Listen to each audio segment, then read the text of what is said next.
আসসালামু আলাইকুম রহমতুল্লাহি ওয়া বারাকাতুহু।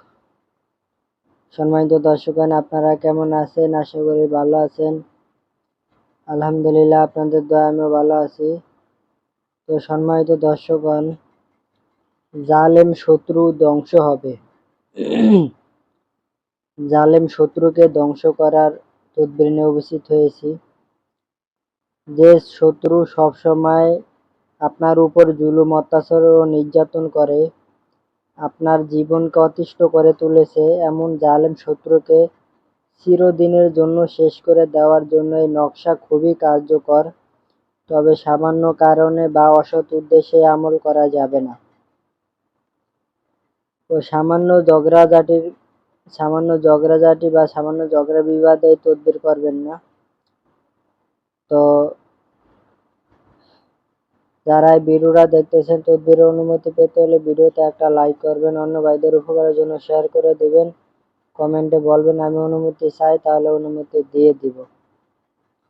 তো সম্মানিত দর্শকগণ, এই যে এখানে যে নকশাটা দেখতে পাইতেছেন, এই নকশাটা লেখার জন্য আপনার শনিবার অথবা মঙ্গলবার আপনি পাহাড়ি কাক আছে না, পাহাড়ি কাক সংগ্রহ করে রাখবেন আগের থেকে। পাহাড়ি কাক, কালো কাক, এগুলা পাহাড়ে যে সমস্ত কালো কাকগুলা থাকে,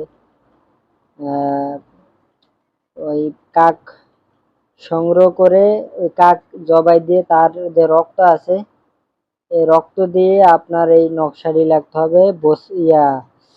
তেজপাতা আছে না, তেজপাতার উপরে এই যে এখানে যে আরবি লেখাগুলা আছে এগুলা লিখবেন। তেজপাতার উপরে যেভাবে লেখা আছে সেভাবে লিখবেন। তেজপাতার উপরে লেখা হয়ে গেলে নকশার নিচে শত্রুর নাম লিখতে হবে। নকশা লেখার সময় শত্রুর চেহারা কল্পনা করবেন মনে মনে। আর এই নকশার নিচে শত্রুর নাম লিখবেন। শত্রু যদি ছেলে হয়, এখানে ছেলের নাম, পরে মাঝখানে বিন, পরে ছেলে বাপের নাম লিখবেন। আর শত্রু যদি মেয়ে হয়, তাহলে এখানে মেয়ের নাম, মাঝখানে বিনতে, পরে মেয়ের মার নাম লিখবেন। লেখা হয়ে গেলে এটা বাস করে আপনি যেভাবে হোক, যে শত্রু আছে, যে জালেম শত্রু আছে, তার বাড়িতে দাফন করে দিতে হবে। যেভাবে হোক তার ঘরে দাফন করে দিতে হবে, ঠিক আছে? যে ঘরে থাকে দরজার সামনে অথবা ঘরে, যে কোনো ভাবে হোক এটা তার ঘরে রাখতে হবে, ঠিক আছে? বা যদি ঘর ফাঁকা করা থাকে, তার ঘরে এমন জায়গায় রাখবেন যাতে কেউ না দেখতে পারে, চাপা দিয়ে রাখবেন। আর মাটি থাকলে তাহলে এটা কি করবেন, আপনি এটা মাটিতে বাস করে মাটিতে পুঁতে দিয়ে আসবেন। তাহলেই দেখবেন যে আপনার যে শত্রু আছে, জালেম শত্রু, সে ধ্বংস হয়ে যাবে সমূলে। সে তাড়াতাড়ি, অতি দ্রুত সে ধ্বংস হয়ে যাবে, ঠিক আছে?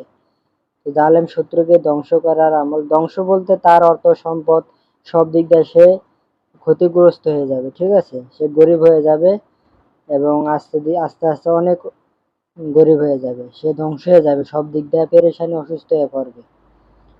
তো আশা করি আমার কথা বুঝতে পারছেন। তো এতটুকুই। আসসালামু আলাইকুম রহমতুল্লাহি ওয়া বারাকাতুহু।